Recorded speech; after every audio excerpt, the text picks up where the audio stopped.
Good afternoon. It is I, Chuck Morse, hosting Chuck Morse Speaks Monday through Friday, 10 till noon Eastern Standard Time here at the USA Network. You're welcome to join the program.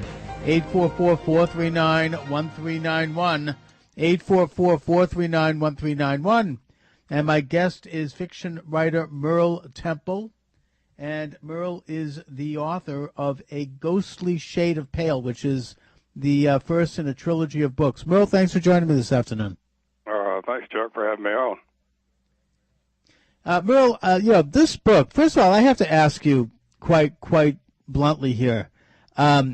Is this book, how much of this book is autobiographical? Well, this is the first in a trilogy, A Rented World, the sequel to Ghostly, just came out this week.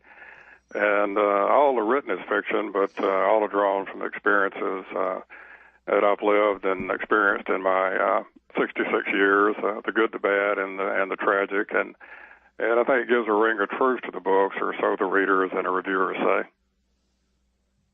You know, I mean, this is really, not only is it an exciting story of a life filled with all sorts of adventures in various segments of Southern society, but it also gives an important glimpse into some of the main social issues that confronted the South and the nation in the 1960s and 70s.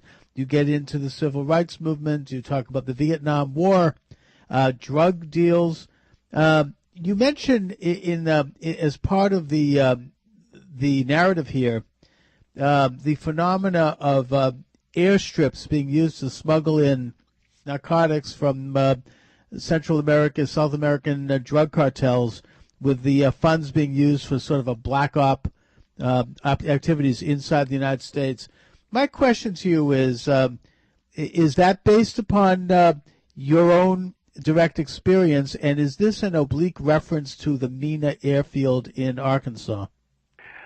Well, it was, like you say, it was really an interesting time to live through. There were just so many divergent challenges colliding at once on the same stage, and it really challenged America. I think perhaps we lost our way during that time, and some of what we see today, I think you can directly trace it back to that. Not sure we ever exactly figured it all out, but yeah, it was it was kind of disconcerting and disillusioning to young idealistic officers to see some of the things that we did see, and to see these mercenary pilots hired by intelligence agencies to jump guns out of our small airfields and fly under radar into Central America, for whichever side we were supporting at the time. And then our problem with that was that they came back and they were not empty. They were loaded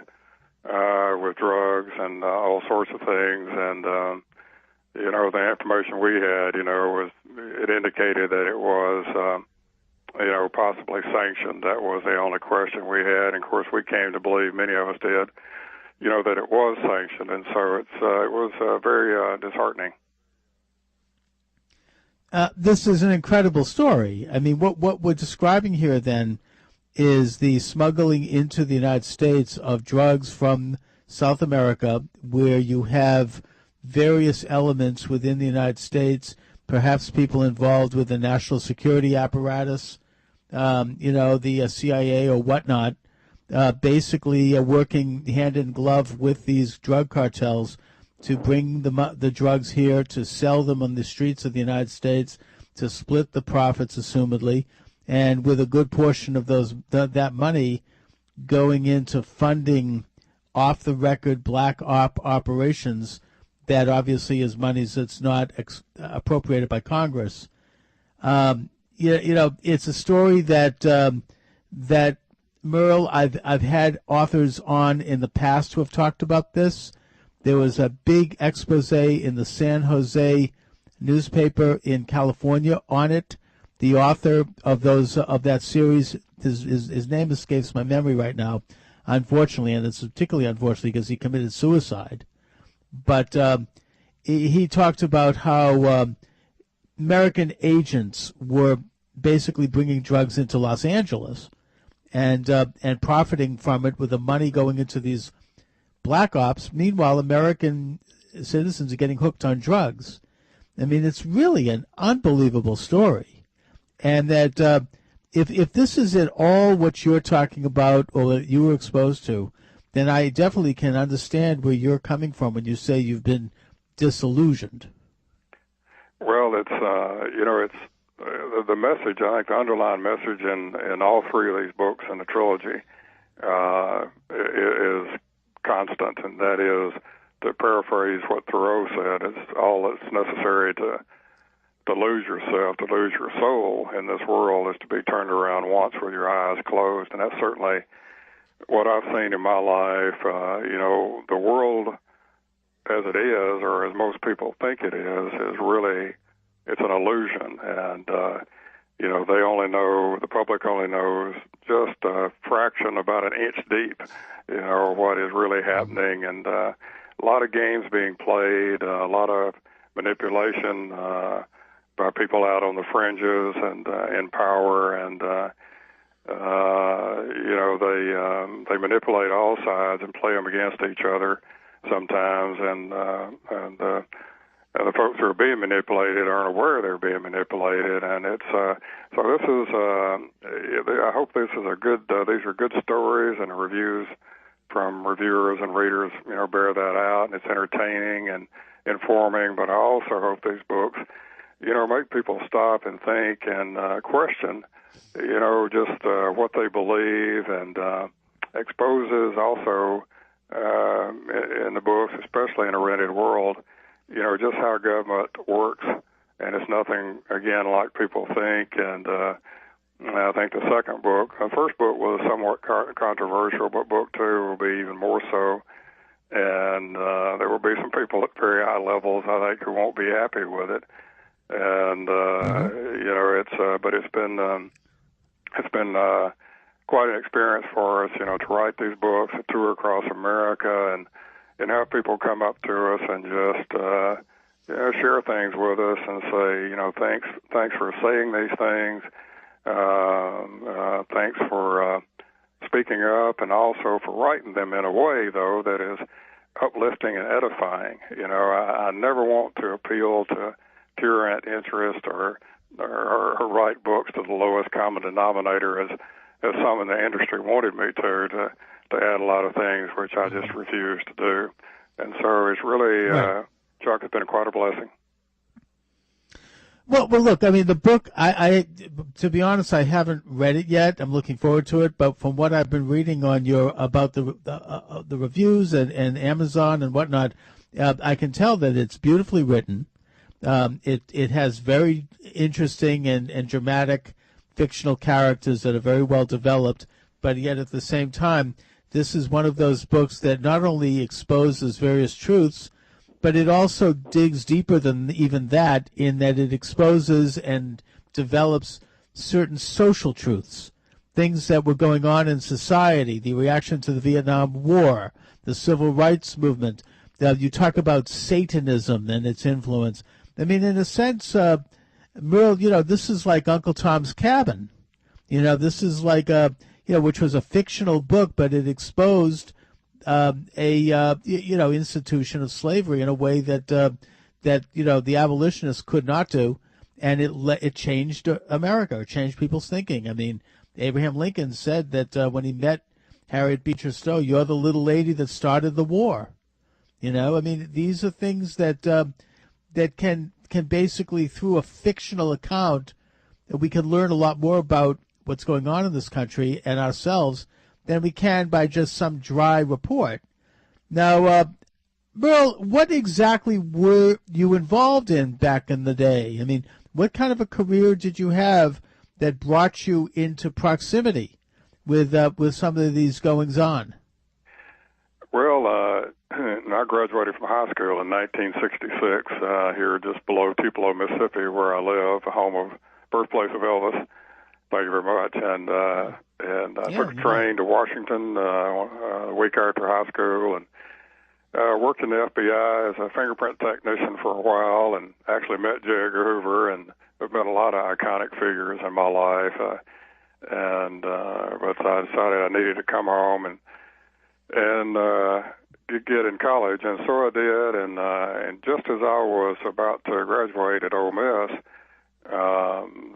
Nixon declared the first war on drugs, and in the early 70s, and the Bureau of Narcotics here in Mississippi, modeled after the DEA, was created just as Nixon was consolidating everything in Washington and creating the DEA. And some of those things that happened during that time too, were very troubling, because anytime you concentrate more power in Washington, there are going to be problems and threats to civil liberties. But the Bureau of Narcotics here was formed. It was brand new. They recruited me, and I went in, became an agent, and worked undercover for a while. I was held hostage, which is fictionalized in the book. I was held hostage when I was working solo, and while they debated where to dump my body, they ate razor blades, and they bled out and almost, and ate fire, swallowed fire. It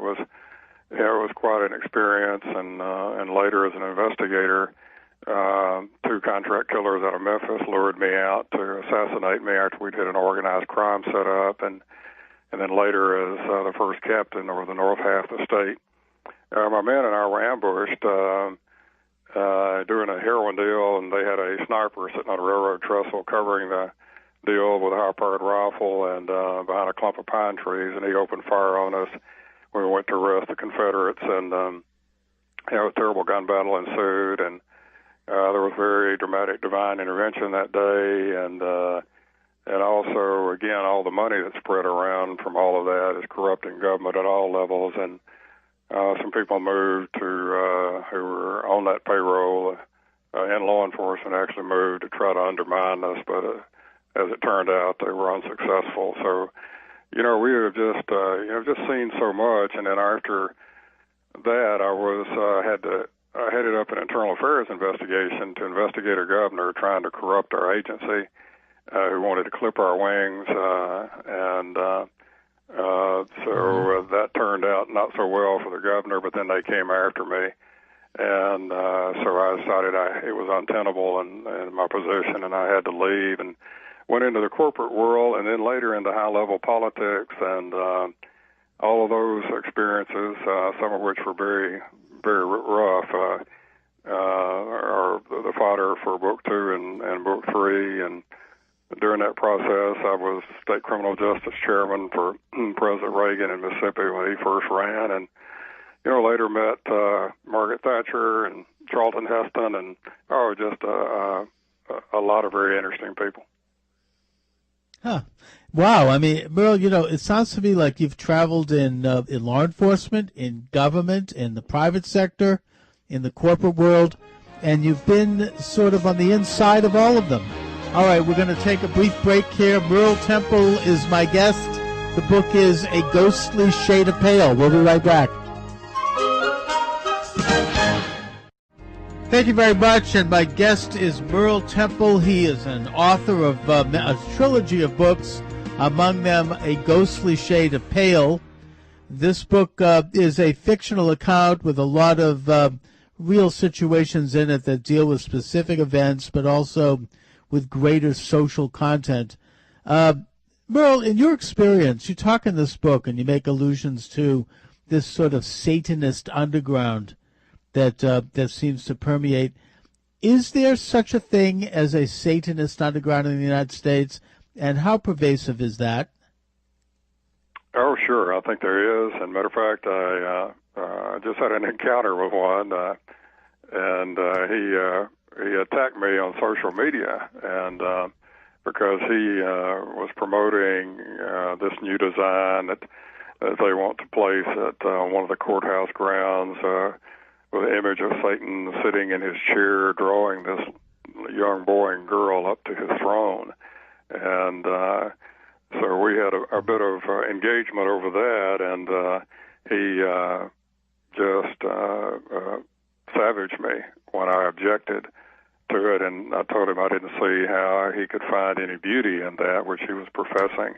I said, unless you prescribe to the Satanic Bible, which says, "Cursed are the weak, for they shall be blotted out," and he proceeded to unleash a barrage on me that would peel the paint off the walls, and then he finished by telling me, he said, "Oh man," he said, "you'll die soon," and he said, "then me and my offspring is going to tear down everything you Christians and people of faith have built in this country." And so, yeah, I would say it's real, and it's something that some people just prefer to kind of look away from, or some people are told, well, that really doesn't exist anymore, and we're too sophisticated to believe in that now. But that's just not true.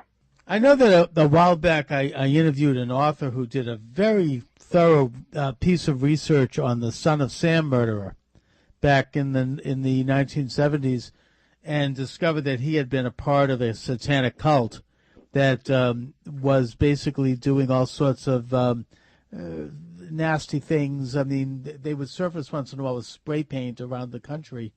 But he uncovered, I think, what he described as really the tip of an iceberg with regard to this kind of a satanic element that not only pervades in the dark corners in the United States, but possibly is also something that's been embraced by people at a very high level, both in our political and economic life.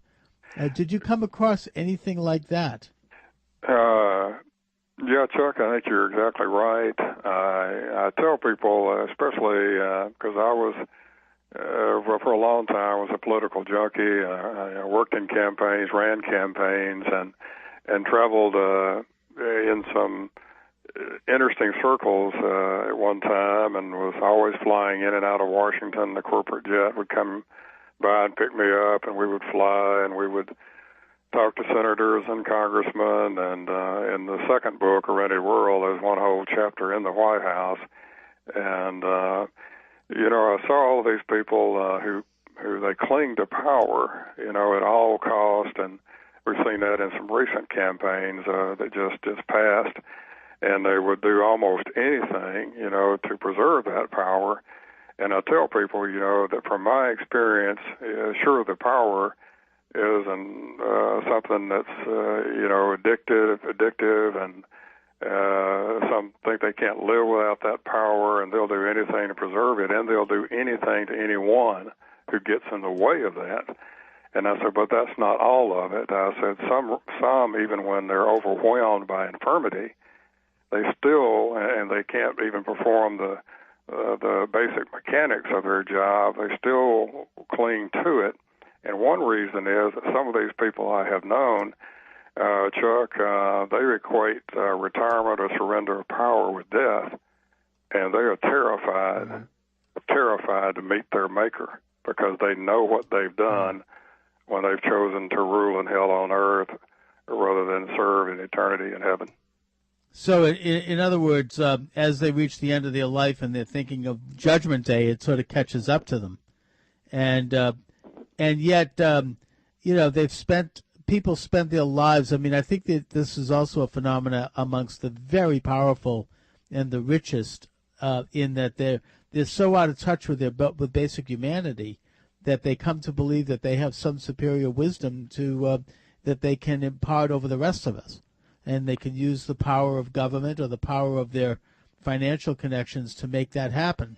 I mean, that's what some of these great movements of the 20th century were about, like socialism and communism and Nazism. Anyway, we'll be right back.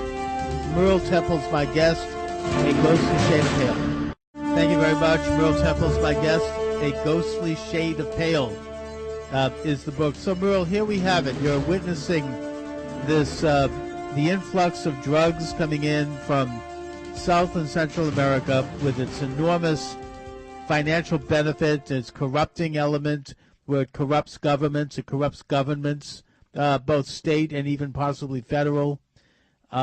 You've got agents involved in it. You've got money going into siphoning off into these black ops, which we don't even know what they're doing or what they're about. Mina Airfield in Arkansas is, of course, a well-known example. Then George H.W. Bush brings in the so-called war on drugs, maybe part two. Nixon, of course, doing part one. Has anything happened since then? I mean, have we gotten to the bottom of it, or is the corruption so pervasive that it just it's enveloped portions of our economy and life? Well, I tell you, it's such a complex issue to talk about the old war on drugs, and certainly, we found, I think, from a very early point in our experience, even so long ago, that trying to stop drug traffic was like trying to dam up the Mississippi River with a shovel. It just wasn't happening. We thought we'd get better. Our intelligence was better. We'd take out if we could take out this big organization and everything would be good. And of course, there were 4 or 5 waiting to take its place because there were just so much money involved, and government always creates straw men, and they use crime, drugs, terrorism, whatever. They use the public fear of that to come and say, give us a little bit more of your liberty, and we'll make you safe. And then they come and say, give us a little bit more, and until we wake up, like Franklin warned us, and we have neither liberty nor security. And so I think that's the downside of it all. A lot of money, a lot of laws passed since I was in drug enforcement, that we would never have dreamed of, and would have been quite horrified by, given these extraordinary police powers to government to spy on the populace, and seeing so many instances, where they took those powers and actually just turned them on average citizens. And so there's a real threat to our liberty afoot. And I encourage all my friends, I said, I was there, I was in gun battles. My life was threatened many times and everything. So, I have some experience to speak from when I say, and I'm no wilting, liberal or anything, but I said I love liberty, and I said you just can't knee-jerk support this side or that. You have to think, and question everything that you hear from the government, and dig a little deeper. Look, this is one of the ugliest and most sinister conspiracies that I've discussed, and I've discussed several. These are criminal conspiracies, not political necessarily, although they become. And that is that basically our government has raised money, and elements within our government and private sector have raised money on the backs of innocent Americans but who got hooked on drugs. And then, of course, the crime that results from that addiction, it results in the furtherance of police powers on a state and federal level, which is also something that's desirable to a more authoritarian-oriented people in government. So they get 2 benefits from it. They get financial benefit, and they also get political benefit, while Americans are suffering terribly from this. You're here as a whistleblower. You're pointing out, and I think accurately, that the corruption is so pervasive that it has not in any way stopped. If anything, it's become institutionalized. I'm sorry, we've got one more break here. Merle Temple's my guest. We'll be right back. Thank you very much. My guest is Merle Temple. The book is A Ghostly Shade of Pale. Here's an example of what I'm looking at with this book. This is from the Amazon Review. An uneasy and complex alliance between these shadowy figures, organized crime bosses, and corrupt politicians form a matrix where Frederick indulges in madness. Slimy Mississippi politicians nurture their deviancy, and snipers ambush Michael and his agents from a frozen field of regret. A deadly game of cat and mouse threatens the life of the woman Michael loves, loses, and finds again as she washes down black beauties with champagne in the seamy Memphis nightclubs of the Dixie Mafia. What an atmosphere, I must say, Merle. Good going. Well, thanks, Chuck. It was, interesting time to live through. Great fodder for a novelist in his old age, I must say. And I want to say, if I could, hello to my friends in the Boston area. I was up in Sure. Boston in 1977 at the New England Institute of Management and was class president up there. I think primarily because I talked funny, I stood out, with my southern accent. But I have some great memories up there, and I haven't forgotten our friends in that area, and hope to come up that way to do a book signing. Maybe in the new year sometime. We'd really love to do that. If I could say on a lighter note, Chuck, I get to write about a lot of interesting characters in the South, and in my current book, one of the characters is from the Delta in Mississippi. Anybody who knows anything about the Delta knows over in the northwest quadrant of the state, it's one big long floodplain, and if it ever starts to rain seriously, you better hope that Noah's there with his ark. And so they asked this character, they said, just how flat is it in the Delta? And he responds, he said, it's so flat. He said, you can sit on the roof of your house and watch your dog run away from home for 2 or 3 days. Wow. I mean, it's a fascinating part of the country, and one that certainly has a reputation for sort of an underground life, if you will. And, I mean, certainly Boston does, too, and did when you were up here. I think that Boston has done a pretty good job of cleaning up the mafia here. There's a great book about how the mob was busted in the 1990s. And then, of course, the Bulger trial kind of finished it. All right, we'll be right back. Thank you very much. And my guest is Merle Temple. He's a fictional author. He's the author of a trilogy of books, including A Ghostly Shade of Pale, available at Amazon, BarnesandNoble.com, major bookstores. These are exciting books. They give an insight not only into the underbelly of American politics, but also they delve into profound social issues, particularly as they affected his native South. Merle, what has been the, I don't know, I guess you might say the response by the establishment to your books? Well, the response of reviewers and readers has just been overwhelmingly positive and just humbling when we get these private letters and notes and emails. Not so much from, the establishment figures, but, that's to be expected. I think book 2, as soon as it becomes as widely read as A Ghostly Shade of Pale has been, that I think that there will be some pushback, and I expect, some attacks here and there, but that's okay.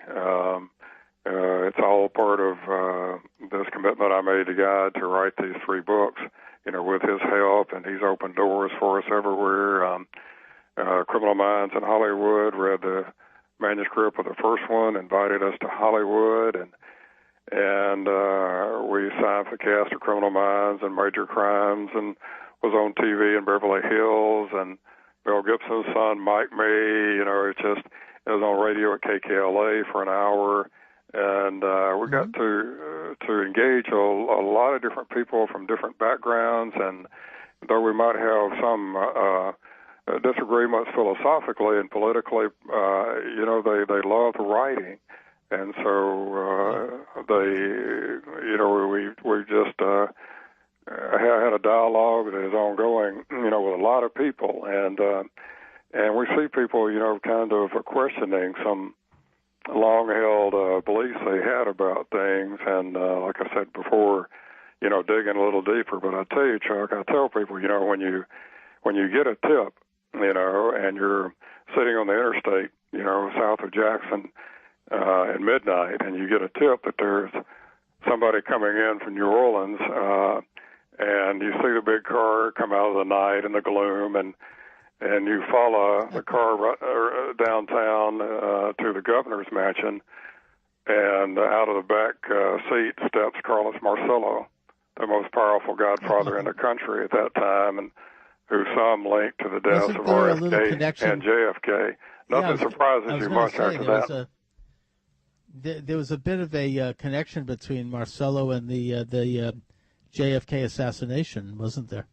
Yeah, there was, and because he hated the Kennedys, and especially Bobby, because Bobby deported him one time dropping him and his cohorts off in the Guatemalan jungles to walk out or die. And that's a dangerous thing to do to a man whose favorite saying is 3 people can keep a secret if 2 are dead. Mm-hmm.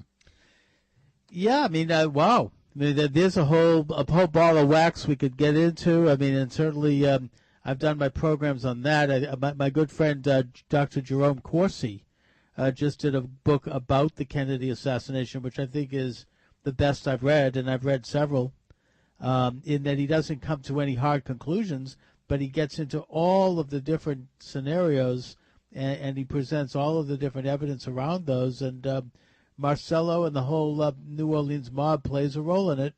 I think that they played a role in the, according to another book that I just read by Roger Stone about Nixon, that they played a role in the setting up of the operation which led to the Bay of Pigs invasion, and that Nixon had a role in that as vice president under Eisenhower. So there's some fascinating connections there.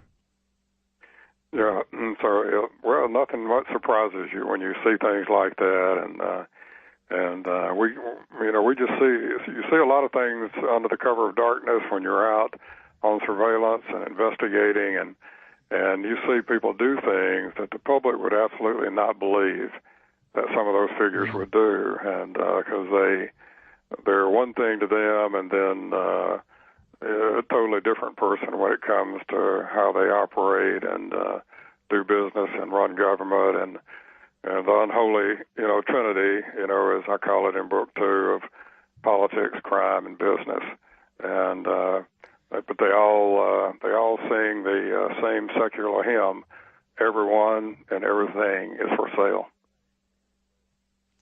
And sometimes these things are so unbelievable that people just don't want to believe it. They don't want to think about it. It's so unsavory and so, unholy, if you will, that they just look the other way. It's kind of what Adolf Hitler talked about in Mein Kampf, the big lie.